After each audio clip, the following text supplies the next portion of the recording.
여러분 안녕하십니까? 주님의 이름과 평강으로 문안드립니다. 부득이한 사정으로 주일 예배에 참석치 못한 분들과 주님의 복음을 널리 전하기 위해 선교용으로 제작된 영생장로교회 이영걸 목사님의 주일 설교입니다. 이 귀한 하나님의 말씀을 통해 크신 은혜를 체험하시고 힘차고 복된 신앙생활이 되셔서 하나님께 영광 돌리시는 여러분 되시길 바랍니다.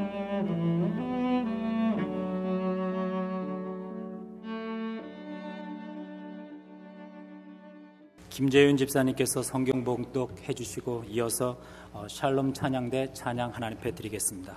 네, 오늘 우리에게 주시는 하나님의 말씀은 고린도 후서 6장 11절에서 13절까지 말씀입니다. 고린도 후서 6장 11절에서 13절까지 말씀입니다. 고린도인들이여, 너희를 향하여 우리의 입이 열리고 우리의 마음이 넓었으니 너희가 우리 안에서 좁아진 것이 아니라 오직 너희 심정에서 좁아진 것이니라. 내가 자녀에게 말하듯 하노니 보답하는 양으로 너희도 마음을 넓히라. 아멘. 할렐루야. 사도 바울은 다메섹에서 예수님을 만난 이후에 그는 일생을 전도인으로 살았습니다. 그리고 마지막 순교를 했습니다. 자기 자신을 의식하지 아니하고 그분에게는 목숨과 명예가 중요하지 아니하였습니다. 자신보다 예수님이 먼저이고 복음이 먼저였습니다. 전도 이것 때문에 모든 것을 포기하고 희생한 사람입니다. 결혼도 하지 않았습니다. 이 세상에 모든 것을 다 포기하고라도 취할 수 있는 가치가 있는 것이 영혼 구원이었습니다. 저는 신학교에 들어가면서 사도 바울을 많이 흠모했습니다. 그래서 결혼을 하지 않겠다는 생각은 안 했지만은, 그러나 다른 사람의 눈에는 그렇게 비추어진 적이 있습니다. 제가 대학 다닐 때 우리 반에 여학생이 9명인데 여학생 9명이 대부분 신학생들과 결혼하고 가정을 이루었습니다. 후에 만나서 왜 나한테는 데이트 신청을 안 했냐니까 목사님은 사도 바울과 같이 살 것 같아서 안 했다는 거예요. 정말 저는 사도 바울을 사랑했고 흠모했습니다.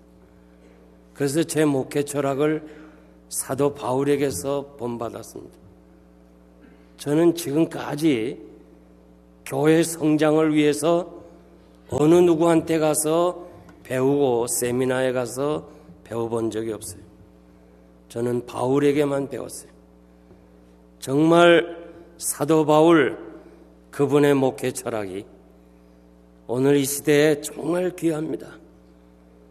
바울을 사랑한 나머지 제가 신학교에서 바울 신학을 가르치고 있습니다. 육신적이고 세상적인 관점에서 볼 때 바울은 미친 사람입니다. 사면의 기회를 주기 위해서 아그리파 왕 앞에 세웠을 때 그 자리에서까지 왕이여 예수 믿으세요.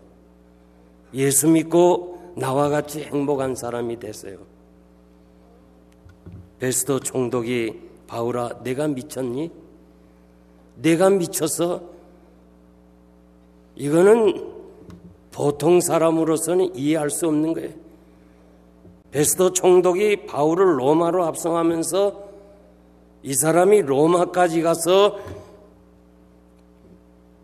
재판을 받아야 될 사람이 아니기 때문에 그를 사면의 기회를 주기 위해서 세운 그 자리에서 예수 믿으라고 복음을 전하는 것을 볼 때에 넌 정말 미치지 않았느냐, 그럴 정도로 사도 바울은 한 영혼의 가치가 자기 자유라든지 자기 생명보다 귀했습니다. 그는 재판석에서 예수님과 복음을 전했습니다. 전도에 헌신하기 위해서 수강하시는 여러분, 나는 지금 어떻게 살고 있습니까? 나의 시선을 어디에 향하고 있습니까? 아직도 세상적인 미련과 이 부에 집착하고 있지 아니합니까? 사도 바울은 로마에 가서 재판을 받게 됩니다. 당시 황제 네로는 이 쾌락에 빠져 있기 때문에 긴급한 것 외에는 재판할 마음이 없었습니다. 그래서 61년, 62년, 2년간은 감옥에 있었지만은 자유로웠습니다. 만날 사람을 만나고 또 복음을 전할 사람을 복음 전했습니다. 드디어 재판을 받아서 로마의 시민자라는 이 혜택으로 인해서 무죄로 석방을 받습니다. 그리고 63년에서 66년까지 마게도니아 지역에서 복음을 전했습니다. 그런데 이 시기에 불행하게도 여러분들이 아는 대로 로마의 대화재 사건이 일어납니다. 공교롭게도 네로가 왕궁을 확장하고 그 쾌락에 의해서 넓히는 그 건축에 그만 사람들이 유언비어가 도는데 네로가 자기 궁궐을 확장하기 위해서 일부러 불을 질렀다는 거예요. 그러면서 책임을 자기가 받을 때 모든 정치가들이 하는 것처럼 이런 기회에 이것이 주범이 그리스도인들이라 예수 믿는 사람들이 범했다 해서 무참하게 예수 믿는 사람을 잡아다가 죽였어요. 기록에 보면 아주 잔인하게 죽였어요. 이런 때 마게도니아의 총독이 바울을 잡아가면 네로에게 신임을 더 얻겠다 생각해서 복음을 전하는 바울을 로마로 합성해서 결국 이 로마의 대화재 사건에 관여됐다고 그러고 예수를 전한다는 이 이유 때문에 사도 바울은 순교를 당합니다. 기록에 의하면 바울은 늙고 외롭고 병든 모습이었지만은 씩씩하게 사형 장소에 나갔다고 기록을 했습니다.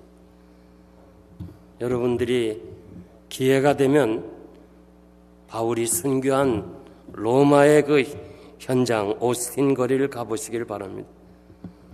누가는 사형 집행 장소까지 끝까지 따라갔다고 합니다. 바울 사도는 내가 사는 것이 그리스도니 죽는 것도 유익함이니라고 고백한 것처럼 복음을 위해서 자기의 생명을 포기했습니다. 오늘날 진정 교회가 필요로 하는 사람, 이 마지막 시대에 교회가 요구하는 사람은 바울과 같은 전도자입니다. 저는 오늘 시작하는 여러분들이 바울의 후예가 되기를 바랍니다. 바울처럼 순교하지는 못하지만은 그래도 바울의 마음은 가져야 되겠다. 바울이 그 영혼 사랑하는 마음, 그분의 마음만은 가져야 되겠다는 그런 간절한 소원이 있습니다. 본문에 보면 편협하고 이기주의적이고 현실적이고 바울을 비난하는 고린도 교인들을 향하여 자기의 심정을 편지로 써보냈습니다. 본문에서 바울의 심정을 볼 수 있습니다. 바울이 얼마나 그들을 사랑했으며 그들과 화해하기를 원했던가를 알 수 있습니다. 우리가 신앙생활하면서 서로 간에 오해가 있을 수 있습니다. 지금은 없다 해도 앞으로 그러한 일들이 있을 것입니다. 이러한 때 우리는 어떻게 그들을 대해야 될 것인가? 나를 욕하고 비난하고 그리고 아니라고 부정하는 사람들에게 어떻게 대처해 나가야 할 것인가? 전도인으로서 말입니다. 우리는 본문에서 그 문제를 해결하는 방법을 찾아야 됩니다. 안 보면 되지 하고 끝까지 외면합니까? 원수같이 벽을 쌓아 살려고 하고 있습니까? 사도 바울처럼 먼저 화해의 길을 제시해야 될 것입니다. 로마서 12장 10절 말씀 보면 형제를 사랑하여 서로 우애하고 존경하기를 서로 먼저 하라. 누가복음 6장 35절에 보면 우리 주님은 오직 너희는 원수를 사랑하고 선대하라. 원수가 어려워서 도와달라고 하면 아무것도 바라지 말고 구워주라. 그리하면 너희 상이 클 것이요 또 지극히 높으신 이의 아들이 되리니 그는 은혜를 모르는 자와 악한 자에게 인자하시니라. 너희 아버지의 자비로우신 같이 너희도 자비로워야 할 것이라고 말씀합니다. 우리는 이제 사는 목적이 주님의 영광을 위한 것이 되어야 됩니다. 하나님이 가장 기뻐하시는 것이 전도인의 사명을 감당하는 것입니다. 전도자 바울의 자취를 따라서 그분의 심정이 무엇인가를 깨닫고 그분처럼 우리가 오늘도 전도인의 사명을 감당하기를 소원합니다.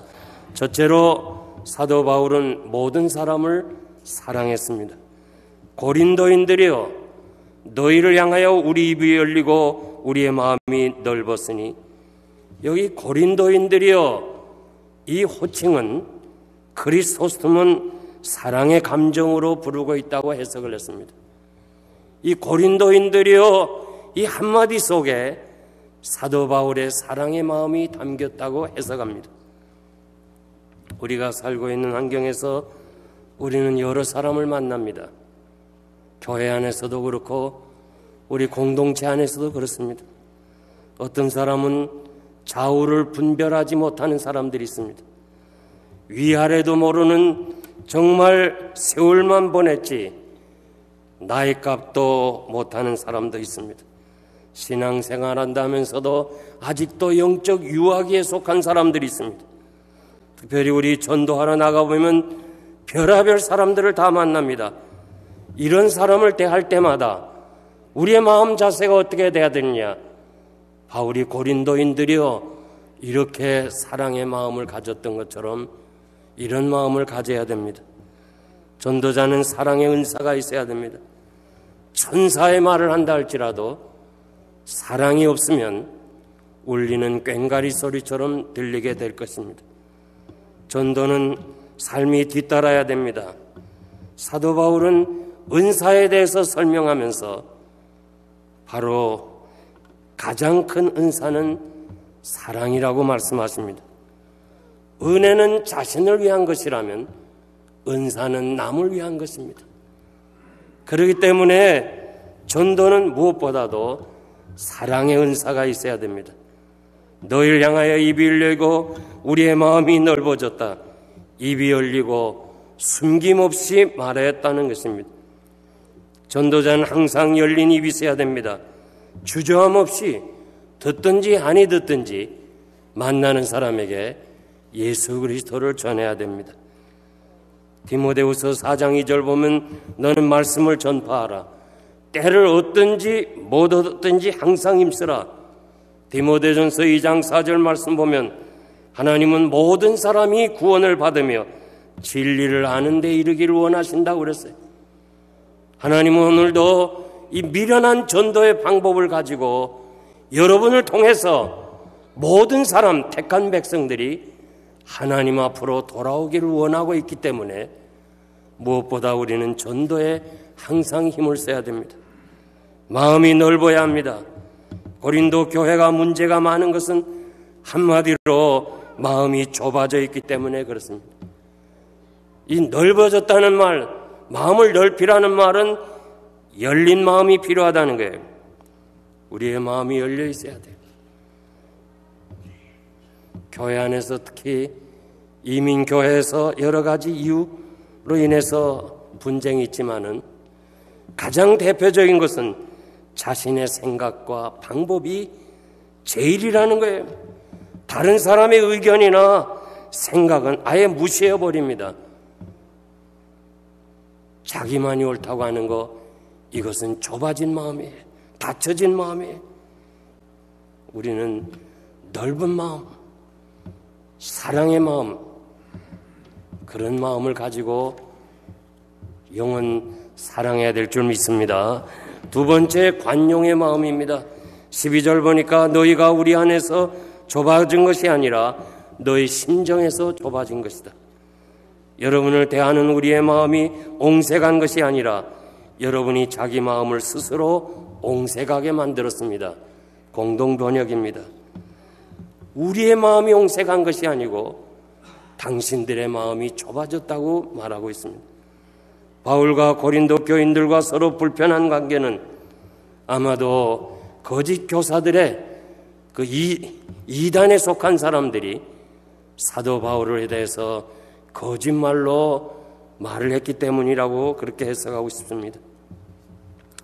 너희 심정, 이 심정이라는 말은 빌립보서 1장 8절 보면 내가 그리스도의 심장으로 너희 무리를 어떻게 사모하는지 하나님이 내 증인이시니라. 사도 바울은 예수 그리스도의 심장, 자기는 죽고 자기 안에 예수 그리스도가 살아서 심장이 마치 살아 움직이는 것처럼 예수의 마음 가지고 무리를 사랑한다고 그렇게 고백을 했습니다. 여기 심정이라는 말은 심장이라는 말과 똑같은 단어입니다. 전도자 여러분들은 예수의 심장이 필요합니다. 나의 인간적인 것은 죽고 내 안에 예수가 살아가는, 정말 예수님처럼 생각하고 예수님이 한 영혼을 중요하게 생각한 것처럼 그러한 마음이 여러분에게 있어야 될 줄 믿습니다. 관용은 넓은 마음입니다. 누가 무엇이라고 해도 정말 웃을 수 있는 사람, 물론 어렵습니다. 그러나 노력하면 됩니다. 우리가 악수를 하게 됩니다. 악수의 근원은 어디서 왔느냐? 악수의 근원은 옛날 전쟁이 심한 고대에서 나는 당신과 전쟁은 하고 싶지 않습니다. 나는 당신과 화해하고 싶습니다. 내 손에는 아무것도 없습니다. 무기가 없습니다. 그러면서 손을 내미는, 그리고 손을 잡는 여기서부터 악수가 유래되었다는 것입니다.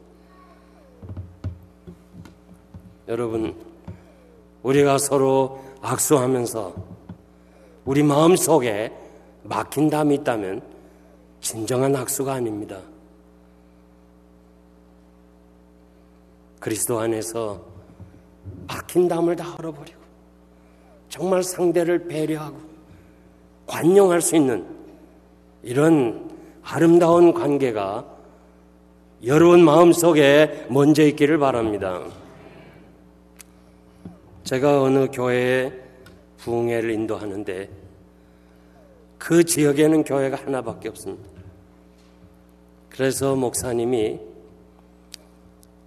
집회가 끝나고 나서 대부분 뒤에서 인사를 하게 되는데, 강사하고도 같이 인사하는데 끝나자마자 당회장실로 가요. 이상하다. 그래서 집회가 다 끝난 후에 그 목사님 하시는 말씀이, 그 교회 장로님 한 분이 보니까 아주 체격도 커요. 자꾸 목사 보고 가라는 거예요. 떠나가라. 당신은 다른 데 가서도 목회할 수 있지 않냐. 근데 난 다른 데 가서 사업할 수 없다. 이 교회가 하나만 있는 것도 문제예요. 여러 교회가 있다는 것도 감사해요. 마음에 안 들면 다른 교회 갈 수 있잖아요. 근데 여기는 하나밖에 없기 때문에 나는 못 가지만 당신은 다른 교회로 갈 수 있으니까 가라. 그 목사가 어떻게 또 갈 수 있어요? 그러니까 악수할 때마다 손을 꽉 잡는데요. 그게 얼마나 아파요. 아프다 소리도 못하고. 그래서 할 수 없이 악수를 안 한다는 거예요.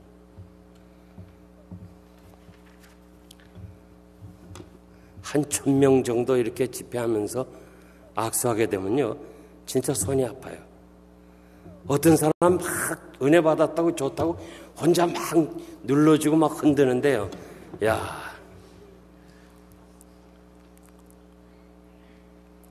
우리가 좀 관용이 필요해요. 우리나라가 경제협력개발기구 OECD 34개국 중에 관용이 제일 나쁘다는 게 31번째예요. 우리는 어렸을 때부터 경쟁 속에 살았어요. 마치 양보하면 안 되는 것처럼 그렇게 교육을 받고 살았어요. 그래갖고 그것이 성인이 돼서도 교회 안에서도 이 관용이라는 것이 없어요. 한 영혼 살리기 위해서 사도 바울이 스스로 종이 된 것처럼 모든 것을 포기한 것처럼 정말 오늘 수강하신 여러분들이 영혼 사랑을 위해서 한 영혼을 위해서라면 내 모든 것을 다 포기하겠습니다. 이런 마음의 자세가 이 헌신하는 예배에 마음속에 결단이 있기를 바랍니다. 마지막으로 아버지의 마음입니다.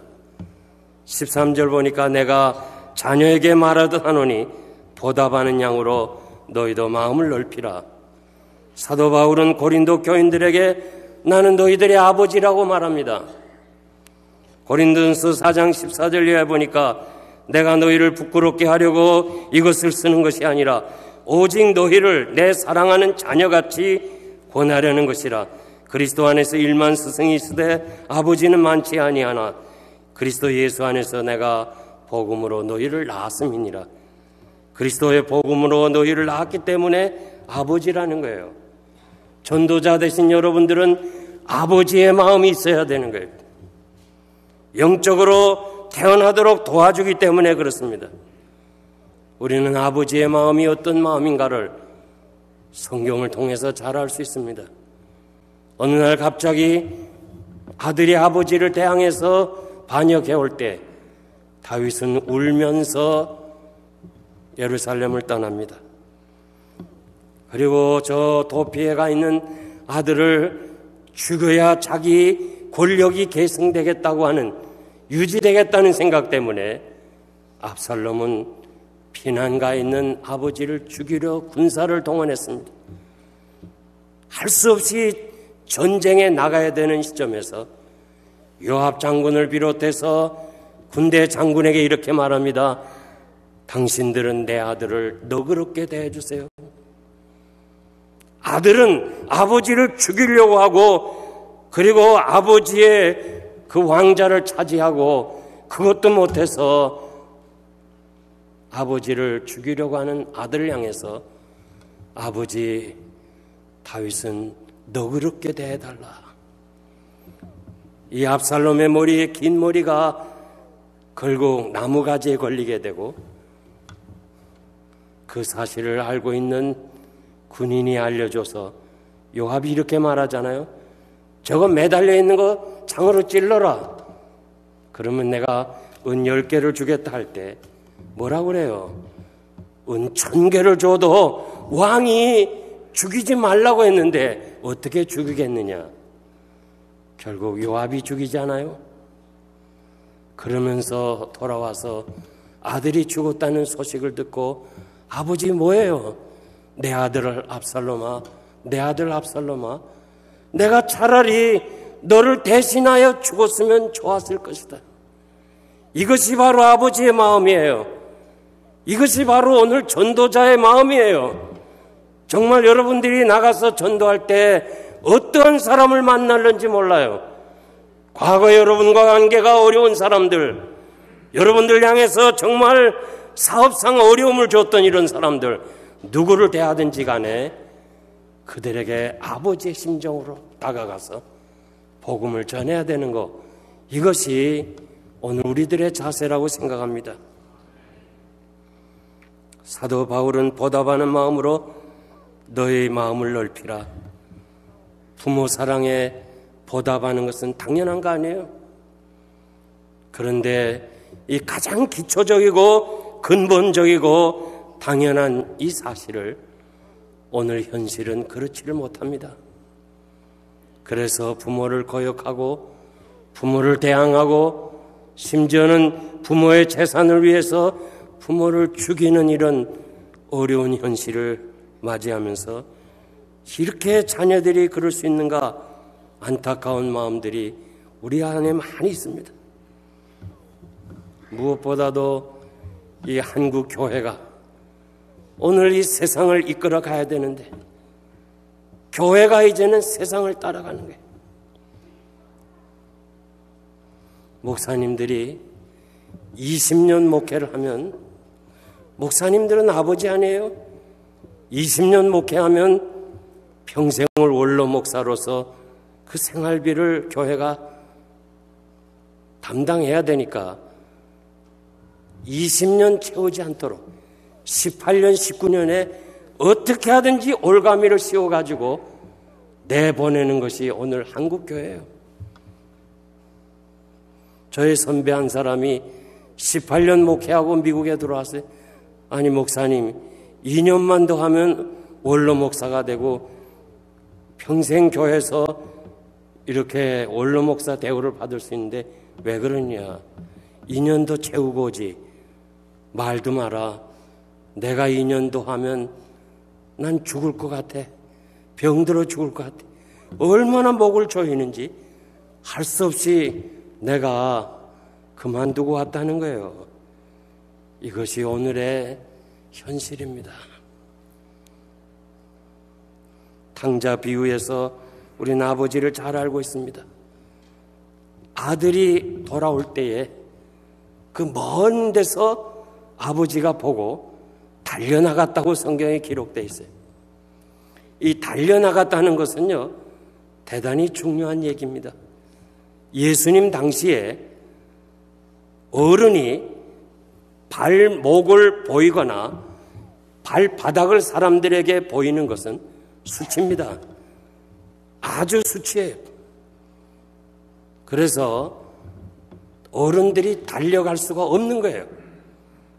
지금도 유대인 정통파들은 상대 앞에서 다리를 꼬아서 다리 발바닥이 상대에게 보이면 자기를 멸시하는 것으로 알아서 그냥 가버려요. 그런데 아버지가 그 아들을 보면서 자기 체면이라든가 자기 부끄러움이라든가 자기 어떤 그 무식하다 하는 그런 욕을 먹더라도 내 아들 죽었다 다시 살아난 내 아들 그 사랑하는 마음으로 달려간 그 사실을 우리가 깊이 생각하면서 한 영혼을 위해서 정말 그 하나님이 사랑해 주셨던 그 마음 영혼 구원의 아버지가 되시기를 바라고 한 영혼을 찾기 위해서 체면이나 남의 손가락 받는 거 의식하지 말고 달려갈 수 있는 정말 그 영혼이 가장 귀중하다는 것을 알 수 있는 여러분 되시기를 바랍니다. 이제 제가 말씀을 맺겠습니다. 본문을 통해서 우리는 전도자 바울의 심정을 보았습니다. 그는 다메섹 이후 모진 풍파와 고난의 인생의 여정이었습니다.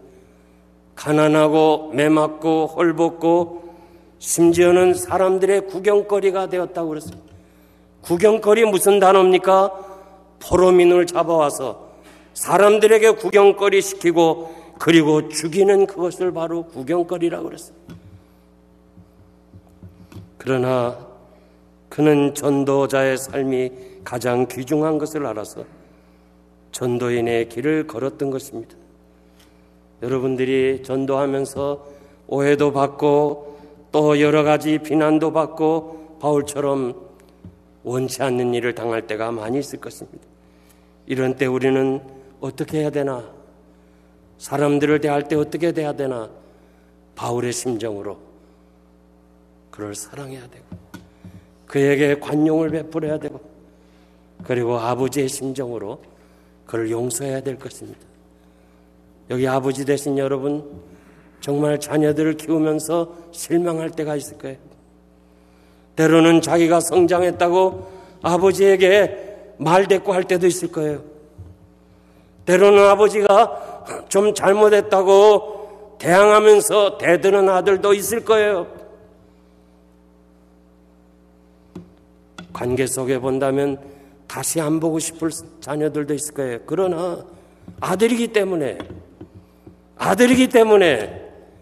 끝까지 사랑하고 끝까지 관대하고 끝까지 도와주는 것이 아버지라면 바로 우리가 이 전도인으로서 누가 우리를 어떻게 대하든지 간에 그 영혼을 위해서 끝까지 대할 수 있는 그래서 바울 사도가 마지막 가는 그 길에서 나도 선한 싸움을 다 싸우고 달려갈 길을 다 달려가고 믿음을 지켜서 이제후로는 나를 위해서 의의 면류관이 예비되어 있습니다. 이렇게 감사하고 간증하는 것, 나뿐만 아니라 나처럼 살아온 전도인의 삶, 전도인의 사람들에게도 주께서 면류관을 주실 것이라고 약속해 주었습니다. 사랑하는 우리 이번에 전도 폭발과 새생명 훈련을 받기로 작정하신 여러분, 이 땅에서 가장 귀중하고 가장 가치 있는 것이 영혼 구원하는 일이고 하나님 나라에서 크게 상 받는 것을 기억하고 바울처럼, 바울의 후예처럼 오직 영혼 구원, 이것이 가장 귀중하다는 사실을 기억하고 훈련에 적극적으로 임하시고 훈련 받는 데서 머무르지 말고 평생을 이번 이 기회가 하나님 앞에 드리는 전도인의 사명자가 되시기를 바랍니다. 기도하겠습니다. 하나님 아버지, 감사합니다. 참으로 세월은 가고 사람은 늙고 병들고 떠나야 되는 잠시 살다가는 세상에서 사도 바울은 예수 그리스도를 만난 이후에 모든 것을 다 포기하고 오직 주님, 더욱 주님, 한 영혼의 가치가 그렇게 소중하고 귀중해서 모든 것을 다 포기하고 살았던 것처럼 오늘도 이 바울의 후예들이 집을 떠나서 저 멀리 선교 지역에서 자신의 모든 것을 다 희생하고 복음을 전하는 사람들이 많습니다. 오늘 이렇게 새 생명과 전도 폭발 수련을 하기 위해서, 배우기 위해서 참여한 사랑하는 종들에게 바울의 심정을 주시옵소서. 바울의 마음을 가지게 해 주시옵소서. 우리가 바울처럼 순교는 못한다 할지라도 바울이 가졌던 그 마음, 누구나든지 사랑하는 마음, 그리고 관용과 배려하는 마음, 무엇보다도 아버지의 마음을 주어서 참으로 이 훈련을 잘 감당하고 저들로 인하여 이 교회가 더욱 부흥되고 더 하나님의 뜻을 이루어가는 아름다운 성장한 교회들이 되게 하여 주시옵소서. 특별히 영생교회가 오늘까지 전도와 선교에 참으로 두 날개를 달아서 더 멀리 더 높이 이 귀한 사역을 감당해 싸우니 사랑하는 종들을 통해서 더 크게 역사하는 귀한 기회가 되게 하여 주시옵소서. 이제 귀한 종들이 간증할 때 성령의 도우심을 통하여 저들의 간증이 우리의 간증으로 받아지게 하여 주시옵소서. 예수님의 이름으로 감사하며 기도하옵나이다. 아멘. 거룩하신 하나님 아버지, 하나님이 사랑하시고 은혜로 인도하신 83년의 삶을 마감하고 하나님 앞에 부르심을 받은 홍영래 권사님 가정, 우리 홍은천 장로님, 홍정길 집사님 가정을 위로해 주시고 오늘 저녁에 이 슬픔을 가지고도 하나님의 나라, 하나님의 자녀 다시 만날 소망으로 수요 기도에 참석해 싸우니 주의 종들에게 하나님의 위로하심이 함께하여 주옵소서. 이제 3개월 동안 새생명 훈련과 전도 폭발 훈련을 받는 사랑하는 종들에게 시작하게 하신 하나님, 과정을 잘 맞추도록 감당할 수 있는 은혜도 주시옵소서. 배우는 동안에 가정이나 사업이나 혹은 여러 가지 문제가 없도록 하나님이 도와주시고 저들의 이 배움을 통해서 하나님과 자신 사이에 더욱 영적으로 깊어지게 하시고 자신이 훈련받음으로 인해서 하나님의 나라가 확장되는 귀한 축복을 체험하게 하여 주시옵소서. 우리 두 분의 간증을 통해서 은혜를 받았습니다. 진실로 체험적인 이 귀한 신앙이 앞으로 평생 하나님 나라를 위해서 쓰여지는 힘이 되도록 인도하여 주시옵소서. 지금은 이 복음을 전하라 분부하신 우리 주님 예수 그리스도의 무한하신 은혜와 하나님 아버지의 극진하신 사랑하심과 전도인의 사명을 감당하도록 역사하시는 성령님의 역사가 이 귀한 훈련을 받기를 소원하는 사랑하는 귀한 수강생들 머리 위에와 온 성도들 머리 위에 지금으로부터 영원토록 함께 있을지어다. 아멘.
저희 영생장로교회는 706 위트머 로드, 호샴, 펜실베니아에 위치하고 있으며 매 주일 예배는 1부 오전 8시, 2부 오전 10시, 3부 12시에 드리고 있으며 오후 3시에는 찬양 예배를 드리고 있습니다.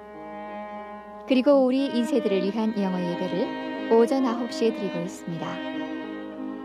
성경 말씀을 통한 거룩한 신앙인격으로서의 변화를 위해서 주일은 물론 수요 예배를 오후 8시에 드리고 있으며 금요 기도회는 오후 8시에 모이고 있습니다.